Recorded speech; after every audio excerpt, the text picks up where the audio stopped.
Si toi aussi tu fais un métier peu connu mais que beaucoup de gens se permettent de critiquer, si tu veux en savoir plus sur le métier de chef de projet événementiel et ou de tour leader, écoute, continue à regarder cette vidéo, elle est faite pour toi. Bienvenue à toi, bienvenue sur ma chaîne YouTube, je suis Audrey et on se retrouve aujourd'hui pour discuter d'un sujet que je voulais aborder depuis très longtemps avec vous et qui en fait est un petit peu arrivé hier dans ma vie d'une façon pas très agréable. Je vais vous parler de mon métier. Je sais pas si tu es là parce que tu veux en savoir plus sur le métier de chef de projet événementiel ou si tu es là parce que toi aussi tu as un métier qui peut porter facilement à la critique ou que les gens se permettent de le juger sans te poser des questions. Enfin voilà, que les gens ont une opinion assez négative, je dois dire, et qui te font souvent des remarques. Et ben écoute, bienvenue dans mon monde. Hier, une personne m'a fait une remarque de me dire que j'étais comme ma profession, j'étais dans le paraître. Alors déjà il y a deux choses qui sont fausses. Déjà ma profession n'est pas dans le paraître et je ne suis pas dans le paraître non plus. Donc je voulais mettre un petit peu les choses au clair parce que je me suis dit non mais alors ça c'est la goutte d'eau qui fait déborder le vase. J'en ai marre que mon métier soit mal compris et une fausse image. Déjà je ne me considère pas comme quelqu'un de superficiel et même si je l'étais, et alors chacun est comme il est, et encore je pense que ce terme là fait partie d'un jugement de valeur. Qui sommes-nous pour juger la valeur des gens ou les autres? On est personne. Déjà on va remettre les choses à plat. C'est pas parce que je fais des vidéos sur YouTube ou quoi que ce soit que je suis quelqu'un de superficiel. On vit dans deux mondes différents, acceptons-le, acceptons les autres comme ils sont et ne portons pas jugement. Voilà déjà un message de bienveillance que je veux passer ici. Et comme je vous disais, c'est un peu la goutte d'eau qui fait déborder le vase parce que ça fait depuis très longtemps que j'exerce ce métier-là, je vais revenir après. Et beaucoup de fois j'ai entendu dire « Oh toi tu pars toujours en vacances », toi tu fais toujours la fête, voilà. Et ben pas du tout les amis, pas du tout.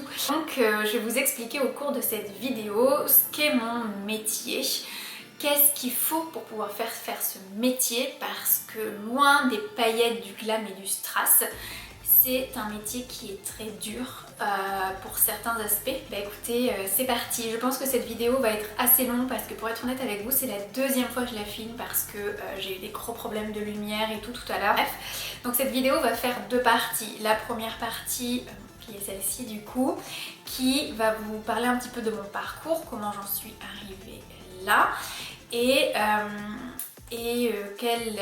qu'est-ce que c'est ce métier. La deuxième partie de cette vidéo, ça va être le métier de tour leader que je fais aussi également et qui est partie intégrante du chef de projet, pour moi en tout cas par rapport à mon expérience, mais qui peut être vraiment dissocié, et ce que j'aime et ce que je n'aime pas dans mon métier. Voilà, comme ça, il y a des gens qui vont directement aller voir ce que j'aime et ce que j'aime pas pour peut-être avoir vraiment une idée, ou il y a des gens qui vont voir toute la vidéo. Je fais également cette vidéo parce que avant que le Covid ne frappe ma profession de plein fouet, il faut le dire, j'avais 2, 3, peut-être 4 fois par an au max une personne qui était soit en reconversion professionnelle, soit une étudiante ou un étudiant, mais c'était surtout des filles, c'est un milieu assez féminin quand même, qui me contactaient pour en savoir plus sur ce métier-là, qu'est-ce qu'il fallait faire comme étude, qu'est-ce qu'était une journée assez classique, le salaire, l'emploi, enfin voilà, j'avais pas mal de questions là-dessus et je pense qu'aujourd'hui c'est bien que j'en fasse une vidéo, comme ça peut aussi peut-être répondre à beaucoup d'interrogations que des personnes peuvent se poser si elles souhaitent faire ce métier-là demain. Donc cette vidéo ne peut ne pas t'intéresser et ce que je comprends absolument. Par contre, moi je serais intéressée de savoir ce que toi tu fais comme métier et si tu fais aussi un métier qui est un petit peu mal compris des gens. Je pense que je vais dire ça comme ça parce que c'est ça en fait, c'est une mauvaise incompréhension qui n'est peut-être pas reconnue par ton entourage proche à sa juste valeur. Donc déjà, chef de projet événementiel, c'est quoi? Comme le nom l'indique, c'est quelqu'un qui va être en charge d'un projet, donc de l'organisation d'un événement. Du coup, mon parcours professionnel, je vais essayer d'être assez rapide. Après mon bac, j'étais pas forcément destinée à faire ça. Moi, ce que je voulais, c'était voyager, c'était faire du business. J'ai fait un BTS commerce international, j'ai fait une licence LEA commerce international. Et ensuite, je suis partie vivre dans plusieurs pays à l'étranger. Et j'ai travaillé notamment dans le commerce international. J'ai exercé cette profession pendant quelques années, jusqu'à me rendre compte que on n'était pas devenues copines quoi, toutes les deux. Et je me suis posée, j'ai réfléchi et je me suis réorientée sur cette profession-là, chef de projet. Donc j'ai repris mes études. J'avais 25 ans et j'ai fait l'IAE de Lille qui est proposée à l'époque une licence pro management de l'événementiel. Donc j'ai été acceptée dans cette licence, très très bonne licence, très très bonne école, franchement on a été super bien formés, on avait beaucoup d'intervenants professionnels en tant que prof, on a fait des projets concrets, on a réalisé de vrais événements, il n'y avait aucun projet fictif. Avec certains profs, on travaillait sur des faux projets, mais c'était voilà, un rendu en 2 jours.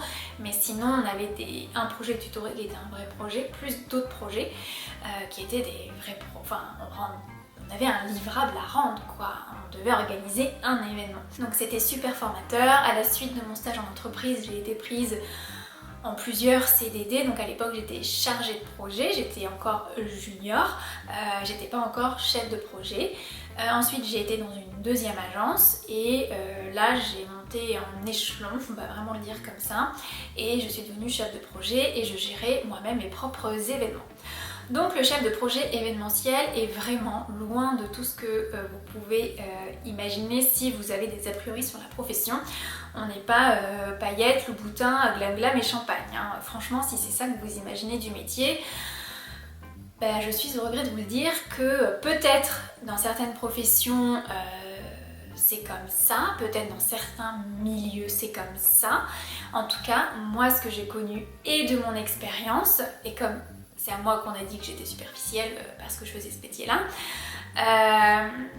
je vais vous parler de mon expérience. Le chef de projet, concrètement, qu'est-ce qu'il fait? Eh bien, il fait tout. Je ne veux pas vous dire plus que ça, il fait tout. Il s'occupe de A à Z du projet du client. Moi, je travaillais donc principalement pour des entreprises qui voulaient organiser un événement. Donc un événement peut prendre plusieurs formes.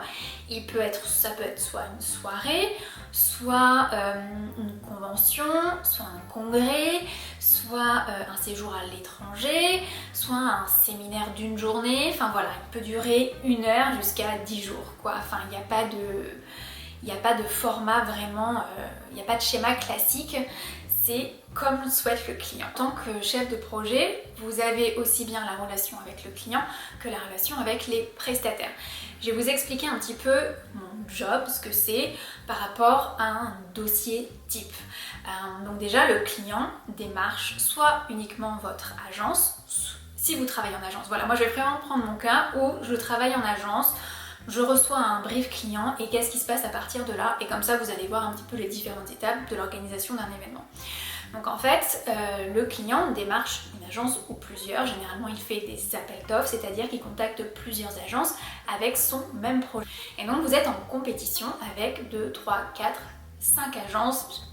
J'ai rarement vu des cas où c'était au-delà de 5, déjà 5 c'est beaucoup, généralement c'est 3 agences, voire 4. Donc vous recevez le cahier des charges du client. Le cahier des charges, qu'est-ce que c'est? C'est l'ensemble des informations que le client vous communique pour que vous lui répondiez, que vous lui fassiez une proposition qui soit en accord avec tout ce qu'il souhaite. Donc là il vous communique son budget, le nombre de personnes, qui assistera à l'événement parce que c'est assez important, ce qu'il a fait auparavant, comme ça vous avez une idée un petit peu de ce qu'il a l'habitude de faire et comment il se positionne, son budget aussi, hyper important. Voilà, il vous donne vraiment l'ensemble des éléments nécessaires pour que vous puissiez travailler sur son projet et lui rendre des propositions intéressantes. Du coup, votre job, ça va être ça. Ça va être de chercher des lieux, de chercher des hôtels, de faire en sorte que les collaborateurs qui viennent des 4 coins de la France ou des 4 coins du monde se rejoignent au même endroit le jour J, etc. Donc vous avez beaucoup de recherches. Donc là, les recherches vont commencer aussi bien sur les lieux de l'événement, sur les hôtels s'il y a de l'hébergement, sur l'aérien s'il faut faire venir les collaborateurs, sur le traiteur, voilà, là vous allez définir l'ensemble des prestataires qu'il va falloir interroger pour répondre à votre client. Vous allez donc leur demander les disponibilités, vous allez leur demander des prix, et c'est là aussi où il va falloir faire preuve de créativité.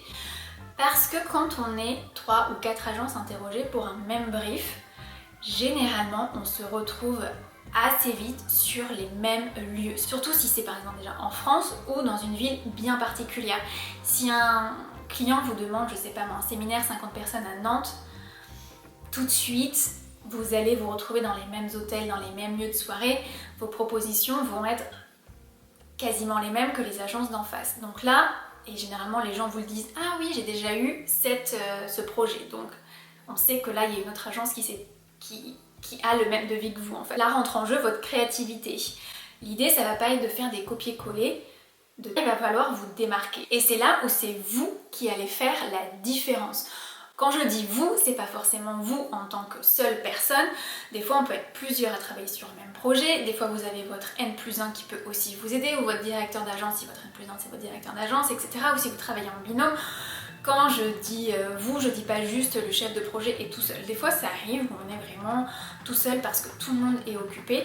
Après rien ne vous empêche de demander de l'aide à vos collègues ou un autre point de vue, etc. Vous n'êtes jamais vraiment tout seul, largué, voilà, seul à mener votre barque, c'est pas le cas.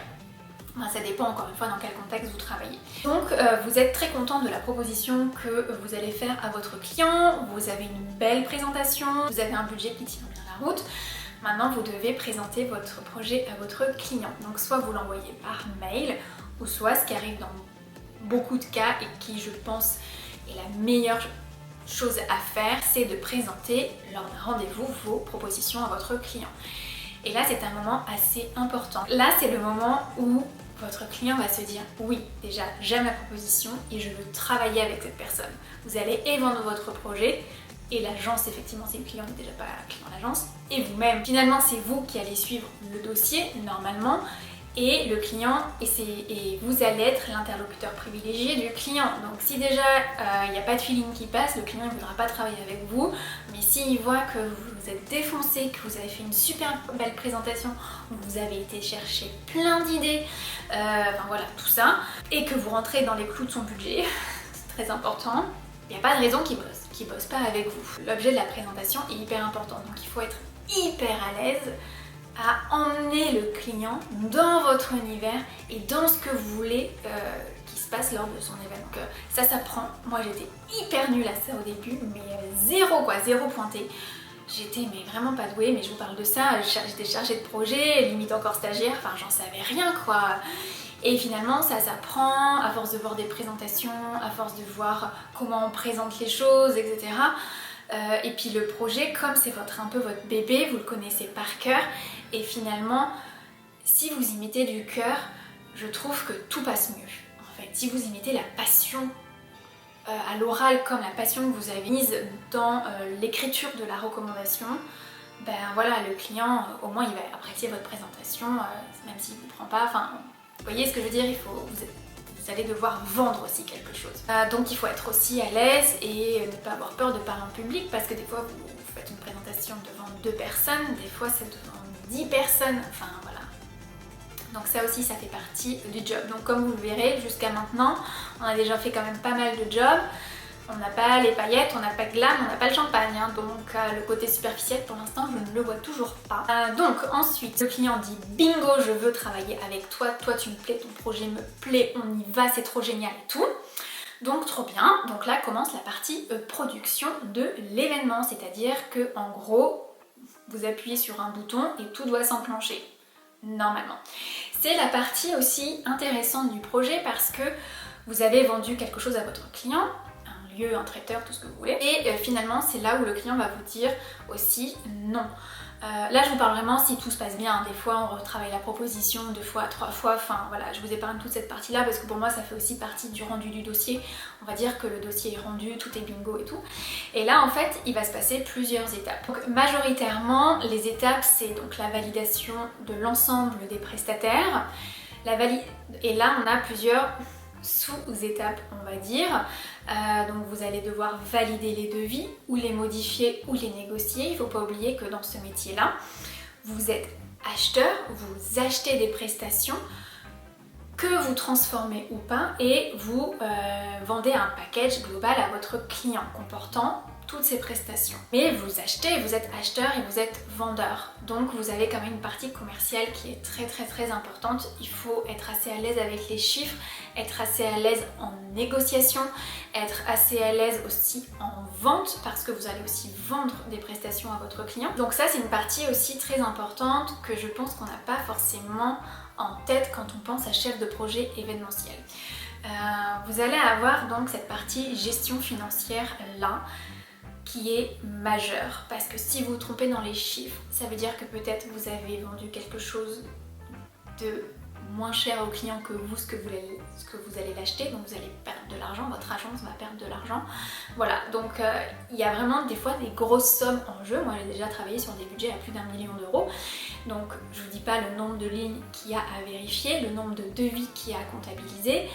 Il ne faut pas vous tromper, il faut être à l'aise avec la TVA, mais encore une fois tout ça, ça s'apprend. Hein. Et voilà, déjà si vous n'êtes pas à l'aise avec les chiffres, que vous sentez que la compta c'est pas pour vous, peut-être que voilà, c'est un peu compliqué. Et ensuite c'est là où les allers-retours entre vous et le client et vous et les prestataires, vous et votre patron vont commencer. C'est-à-dire que le client va revenir plusieurs fois vers vous pour faire des modifications, pour faire des ajustements, et puis finalement le lieu il a visité et finalement il aime pas, il faut en trouver un autre. Il va faire le testing du traiteur, c'est-à-dire qu'il va goûter les plats du traiteur et il va dire ah non finalement ce traiteur il est nul, je ne veux plus travailler avec lui, il faut en trouver un autre. Vous voyez, c'est là où on fait tous les ajustements, où on voit tous les détails possibles et inimaginable pour que l'événement soit une réussite. C'est là où on va lancer peut-être les invitations, on va peut-être faire aussi un site d'inscription en ligne, on va booker les billets d'avion, on va demander les passeports aux gens, on va vérifier tous les passeports, ça c'est hyper important. Enfin voilà, là ça va être une accumulation de détails qui vont faire que votre événement va être réussi. Donc voilà, votre événement arrive, tout est prêt, vous êtes au top du top, vous avez votre taux d'adrénaline qui est à 1000%, vous avez fait des nuits blanches les 15 derniers jours, parce qu'effectivement ça prend beaucoup de temps et je sais pas si c'est la mode, mais les temps de création d'un événement sont de plus en plus réduits. Avant tu pouvais avoir, je sais pas moi, 6 mois pour faire l'événement, maintenant t'en as plus que 3. Et donc là cette partie est super intéressante parce qu'en fait tu accompagnes vraiment ton client dans sa façon de communiquer auprès de soit ses collaborateurs, soit ses clients, soit ses prospects, tout dépendra de qui sera là. Et c'est hyper intéressant parce que même niveau business, tu apprends beaucoup de choses. Parce que des fois, tu travailles avec des gros groupes et tu vois des fois ce qui se passe dans les gros groupes et tu te dis ah ouais, quand même, wow. Et toi, tu es un petit peu acteur de ça et moi je trouve ça hyper intéressant parce que tu accompagnes vraiment ton client dans l'organisation de cet événement et il compte sur toi. Donc l'événement arrive, tout se passe bien. Le jour de l'événement, et c'est là je pense que les gens font beaucoup l'amalgame parce qu'ils ne se rendent pas du tout de tout le travail qui a été fait en amont. Des fois tu travailles 6 mois, 5 heures par jour sur un dossier qui dure une journée quoi. Les gens des fois se rendent pas compte parce que eux tout ce qu'ils voient c'est que les gens, pas toi, mais les gens, ils sont là en tenue de soirée, ou ils sont t'as une belle convention avec une belle technique et tout, c'est trop beau. Forcément, ça envoie des paillettes dans les yeux des personnes qui peuvent voir ça sur les réseaux sociaux ou sur le Facebook de la boîte ou peu importe les photos. Et qui pensent que du coup, toi, tu fais partie des gens là qui participent. Mais non.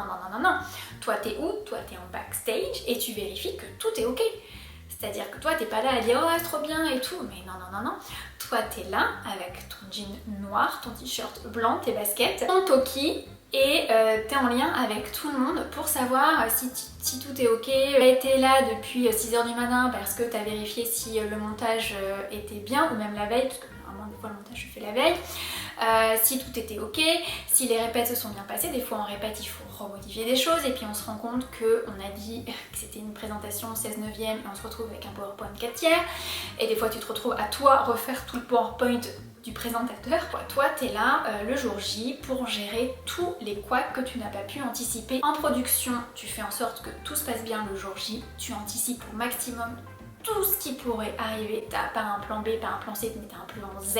Sur place, tu es là pour coordonner l'ensemble de tes prestataires. Donc t'as une gestion aussi humaine dans l'événementiel pour faire en sorte que tout se goupille bien, que tout s'imbrique bien. En fait, c'est comme un puzzle. En gros, en amont, tu construis ton puzzle, toutes les pièces, et le jour J, t'assembles tout ça et normalement, ton puzzle doit bien s'imbriquer et ton événement doit être réussi. La majorité du temps, c'est des couacs mineurs, j'ai envie de dire, qu'on gère. Des fois, on a zéro couac et ça, c'est génial et ça roule tout seul. Et des fois, on a des mauvaises surprises. Des fois, on a des plans qui sautent. Des fois, on a des hôtesses qui sont pas là. Enfin voilà, des fois, on a des technologies qui ne fonctionnent pas alors que ton client comptait sur cette technologie pour aussi financer son événement, par exemple. Enfin voilà, pas mal de choses qui peuvent arriver le jour J. Donc toi, ton job, c'est de garder ton sang-froid surtout et de trouver des solutions rapidement pour faire en sorte que tout se déroule normalement, quoi, sans que personne ne voit rien. Des fois c'est possible et puis des fois malheureusement il y a tellement gros couacs, ça devient un peu plus compliqué et là on rentre encore dans autre chose. Donc voilà un petit peu, donc comme tu vois tu ne portes pas forcément de petites robes, des fois ça arrive quand tu organises un beau dîner de gala, quand tu organises une belle soirée, tu peux être en limite pantalon noir ou jogging ou peu importe ce que tu veux pendant le montage parce que t'en as rien à faire, tu vas être dans la poussière toute la journée. Mais le soir, selon l'événement et selon ce qu'il faut faire, tu peux effectivement porter une jolie robe, un rouge à lèvres, make-up, tac, vite fait, bien fait, un petit coup de déo, super important d'avoir le déo, parce qu'on se rappelle, tu t'es levé à 6h le matin et tu vas pas te coucher avant au moins 3h dans la nuit. Et tu t'es pas arrêté une seule seconde, peut-être pour manger un petit peu quand même. Mais voilà, c'est tout. Donc je pense que les gens voient juste le fait que tu portes peut-être une robe, que tu es assez bien habillée, que effectivement tout l'environnement autour de toi est très beau et que tu fais la fête. Mais non, même si tu portes une robe, tu fais toujours pas la fête. Voilà, donc on n'a pas, nous, de strass. En tout cas, moi, perso, dans mon expérience en 9 ans, j'ai pas eu l'impression de faire la fête quand j'organisais un événement. Loin de là, tu dois être concentré à 2000% tout le temps. Toujours être sur le qui-vive, toujours à savoir ce qui se passe, toujours à savoir à la minute près, telle personne va faire ça, lui il va faire ça, elle va partir, elle va être remplacée par telle personne. Enfin voilà. Quand tu fais un événement, tu prépares ce qu'on appelle une feuille de route, un conducteur, enfin t'as 36 mots pour le même document. C'est un document qui répertorie tout ce qui se fait. C'est obligé, parce que toi-même tu peux pas tout retenir, c'est pas possible, donc c'est vraiment ton fil rouge de toute ta journée. Et ça c'est ta Bible, ça tu ne le perds pas, jamais tu le perds ce document. T'as mis déjà des heures et des heures, tu l'as imprimé la veille à 23h du soir parce que t'avais encore des derniers trucs à imprimer, tu le perds pas. Donc voilà un petit peu ce que c'est ce métier de chef de projet. Donc il peut se faire soit en agence, ou soit vous pouvez travailler chez l'annonceur. Après au niveau des salaires, je trouve ça aussi important d'en parler. Après ça dépend si vous habitez à Paris ou en province. Moi je pense qu'il vaut mieux être chef de projet dans une toute petite ville en province que d'être chef de projet à Paris parce que je suis pas sûre qu'il y ait une tant de grande différence que ça dans les salaires, mais bon le niveau de vie Paris on n'en parle même pas. Au niveau des conditions de travail, je trouve que c'est aussi important d'en parler parce que ça fait aussi partie intégrante du job quoi. Donc moi je vais vous parler de mon expérience très rapidement parce qu'on n'est pas là, cette vidéo n'est pas là pour ça mais juste pour vous donner un petit peu les grandes lignes. Quand on est chef de projet et qu'on travaille sur un projet, donc ce qui arrive tout au long de l'année finalement, quand on travaille sur un projet, je parle quand on est en cours de production d'un projet par exemple, des fois on peut produire plusieurs projets en même temps, forcément. Parce que si on a un projet, je sais pas moi, au mois de mars, au mois d'avril, au mois de mai, on va pas attendre que l'événement du mois de mars soit fini pour commencer à faire celui du mois d'avril. On va faire mars, avril, mai en même temps en fait. Voilà. Donc on a beaucoup d'événements à produire en même temps, ce qui est complètement normal. Donc c'est beaucoup d'heures de travail, beaucoup d'heures de bureau, beaucoup d'heures de recherche. Comme je vous disais tout à l'heure, quand on est dans des périodes assez calmes, où vous faites vos 35 heures ou 39 heures, normal quoi, tranquille, enfin voilà, vous faites une semaine de bureau, tranquille. Par contre, quand vous avez des productions d'événements, et notamment il faut compter des fois 15 jours ou 3 semaines avant la production d'un événement, ou parfois le rendu d'une offre, d'une proposition. Des fois vous faites des grosses journées, et je dis pas juste vous faites 1 heure en plus le soir, au lieu de sortir à 17h vous sortez à 18h, non, vous sortez à 23h, des fois vous sortez à minuit, 1h du matin, et ça 5 jours par semaine. Des fois vous venez, ça m'est déjà arrivé même plusieurs fois, venir travailler le dimanche parce que vous êtes tranquille et vous devez avancer justement sur votre fameux conducteur, parce qu'il ne voulait pas être dérangé toutes les 30 secondes par le téléphone. Il faut savoir que quand vous faites de la production d'événements, ou même de l'appel d'offres d'ailleurs, vous interrogez beaucoup de prestataires, vous travaillez avec beaucoup de prestataires. Et bien ils vous appellent les prestataires à un moment donné, parce que peut-être qu'ils ont besoin d'une information, peut-être qu'ils veulent savoir où ça en est, peut-être qu'ils vous informent que votre option sur les chambres d'hôtel n'est plus disponible parce qu'il y a quelqu'un qui vient de signer un contrat. Enfin voilà, tout ce genre de choses, ça vous prend aussi beaucoup de temps en fait, le téléphone, les mails, les trucs. C'est du temps certes que vous passez à construire votre projet, mais c'est du temps où vous n'êtes pas tranquille, et des fois vous avez besoin d'être tranquille. Donc soit vous venez très tôt le matin à l'agence, moi ça m'est déjà arrivé de venir à 7h le matin et de sortir à 22h le soir, ou vous venez le dimanche après-midi ou le dimanche toute la journée et vous êtes tranquille. Néanmoins, moi je vous parle de mon expérience encore une fois, tout ce temps-là que vous passez en plus, c'est du temps.